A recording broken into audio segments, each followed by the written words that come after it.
Welcome back. As you know, along with North Florida, a lot of the damage from Hurricane Idalia took place in several parts of the Bay Area. That includes Shore Acres in St. Pete, which is really no stranger to severe flooding, even during a normal storm. We've seen some really heartbreaking pictures from there. And now I'm getting even more perspective. I visit a local resident who actually initially stayed in his home during the storm, but he ended up fleeing just in time, all thanks to his special pet. We used to have an entertainment center here and couches that went around, and I was sitting there and he started slamming into the slider. Matthew Baden took us outside to meet his guardian angel during Hurricane Idalia. This is Raphael, a 10-year-old tortoise who woke him up as the floodwaters began to rise. He was banging all 70 pounds of himself on the slider, just trying to get away from the water. He's a land tortoise, he's not a turtle, so they don't live in water. Despite Matthew evacuating his wife and 3 sons before the storm hit, he refused to leave. A captain always goes down with his ship. I understood the risks. I am confident in my skills. I had to see it for myself.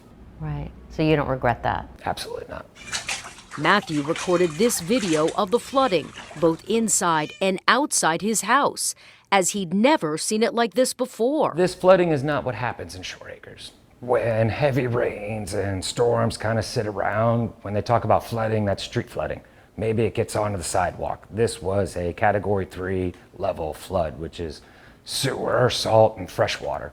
This is a real flood, could happen anywhere. After moving Raphael to higher ground for his safety, he evacuated on a canoe with his dog, Jade, cat Luna, and whatever else he could grab. But his losses are extensive. Matthew's car was submerged in floodwaters, along with all the contents in his home. As a project manager for a builder and developer, Matthew knew exactly what to do when construction began. I am fortunate enough to have every sub and person in line through my general contracting company to do it as if I was running it through the city. He also knew mold could be a real problem, so he hired a professional to test the levels. In this house, after the flood, we had 98% moisture, 7 feet up the walls. Wow. Which FEMA does not deem a problem. Their position is that if 6 to 10 inches of water got into your house for 24 to X hours, it's not a foot of water for 1 week. Mold doesn't see it that way. So Matthew is now paying out of pocket to make sure all the mold is removed. Until his house is ready, he's living in this RV with his wife, 3 sons, and animals. But he's definitely learned 2 valuable lessons. Pay attention to your pets. So the tortoise knew that we were flooding, right? The tortoise knew that there were problems. Pretty smart guy, right? Yeah, he's supposed to live for 100 years, so it's pretty sharp. And don't be afraid to start over. It's okay to clean your slate, rebuild your family unit, and start over.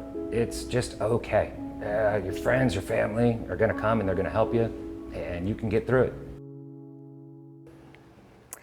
Meanwhile, after watching or going through Hurricane Idalia, your stress level may have spiked as we prepare for the rest of the 2023 hurricane season. So right now I'm working on another story for next week after talking to a licensed therapist and our own chief meteorologist, Dennis Phillips, about what you need to do to keep your mental health in check. Again, that airs on Monday during our 6 p.m. broadcast.